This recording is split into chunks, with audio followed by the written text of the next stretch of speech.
પાટણ રાધનપુરમાં કોળી ઠાકોર સમાજનું ભવ્ય મહાસંમેલન કુરિવાજો દેશવટો આપવા અને શિક્ષણ લાઇબ્રેરી પર મુકાયું. ધાર પાટણ જિલ્લાના રાધનપુર તાલુકામાં સમસ્ત કોળી ઠાકોર સમાજનું એક ભવ્ય અને ઐતિહાસિક મહાસંમેલન યોજાયું હતું. આ મહાસંમેલનના સમાજના ઉત્થાન, જાગૃતિ અને પ્રગતિને લઈને ચાવીરૂપ ચર્ચાઓ કરવામાં આવી હતી, જેમાં ઉપસ્થિત સૌ કોઈએ સમાજને એક નવી દિશા આપવાનો સંકલ્પ કર્યો હતો. આ મહાસંમેલનનો મુખ્ય ઉદ્દેશ્ય સમાજમાંથી દૂષણો દૂર કરવાનો હતો. સંમેલનમાં હાજર અગ્રણીઓએ ખુલ્લા મનથી ચર્ચા કરતા જણાવ્યું હતું કે સમાજના સર્વાંગી વિકાસ માટે દીકરા-દીકરીઓને ઉચ્ચ શિક્ષણ આપવું અનિવાર્ય છે.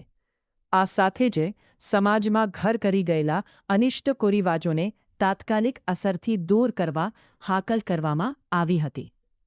યુવાધનને વાંચન અને સ્પર્ધાત્મક પરીક્ષાઓની તૈયારી માટે પૂરતું પ્લેટફોર્મ મળી રહે તે હેતુથી આધુનિક લાઇબ્રેરી, પુસ્તકાલય બનાવવાની બાબત પર ગંભીરતાથી ચર્ચા વિચારણા કરી મંજૂરીની મહોર મારવામાં આવી હતી.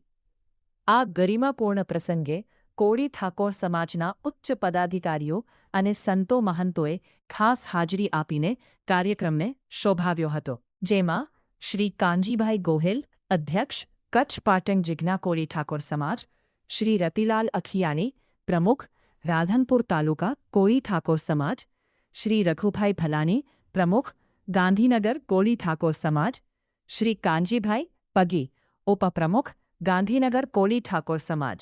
આ સિવાય મોટી સંખ્યામાં સમસ્ત કોળી ઠાકોર સમાજના અગ્રણીઓ, વડીલો અને યુવાનોએ હાજર રહી સંમેલનને સફળ બનાવ્યું હતું. સંતોના આશીર્વચન અને આગેવાનોના માર્ગદર્શનથી આખું વાતાવરણ શુભોમય અને ઉત્સાહવર્ધક બની ગયું હતું. બ્યુરો રિપોર્ટ, કાંજી કોળી, પાટણ.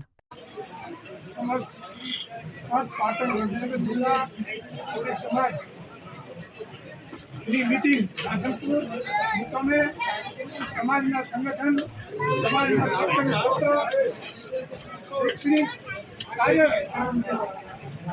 बढ़े एना माटे आज खास संमेलन રાખવામાં આવ્યું હતું અને અમારા પ્રમુખ શ્રી કાંતિભાઈ ગોહિલ, ગાંધીનગર પ્રમુખ શ્રી રઘુભાઈ ચાવડા, રઘુભાઈ અમારી રતિલાલભાઈ અખિયાણી અને સમાજ પાટણ જિલ્લાના કોળી ભાઈઓ ઠાકોર સમાજના બધા સાથે મળીને શિક્ષણનું સ્તર આગળ વધે સમાજમાં અને અહીંયા ત્રણેય જિલ્લાનું એક શિક્ષણનું કોઈ ઠાકોર બને એના માટે ખાસ આજનો વિષય હતો અને એના માટે ખાસ ચર્ચાઓ સમાજને કરવામાં આવી છે અને સમાજના શિક્ષણને હંમેશા વેધ આપવા માટે આવી અનેક મિટિંગો આજે કોઈ નવા નિયમો ઘડ્યા હોય બંધારણ અમારું 1/4/2019થી સમાજ કોળી ઠાકોર સમાજ કચ્છ પાટણ ગાંધીનગર જિલ્લા 1/4/2026થી બંધારણની અમલવારી જ્યારે રાપર મુકામે મિટિંગ મળી હતી એમાં બંધારણના તમામ મુદ્દા તૈયાર કરી અને બંધારણની અમલવારી શરૂ કરવા માટે દરેક સમાજને મોકલી આપેલ હતું અને જેની અમલવારી રાધનપુર વિસ્તાર, પાટણ જિલ્લા વિસ્તારમાં કમ્પ્લીટ થઈ ગઈ છે અને કચ્છ જિલ્લામાં પણ એની અમલવારી ચાલુમાં છે.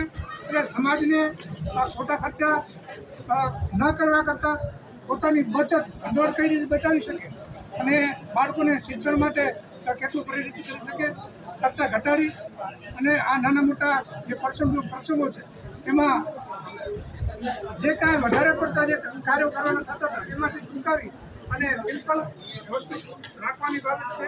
એટલે આ બંધારણમાં બધા નિયમો ઘડ્યા છે. બંધારણ સમાજમાં મૂકવા પડે. મારું નામ ભાવેભાઈ ચાવડા.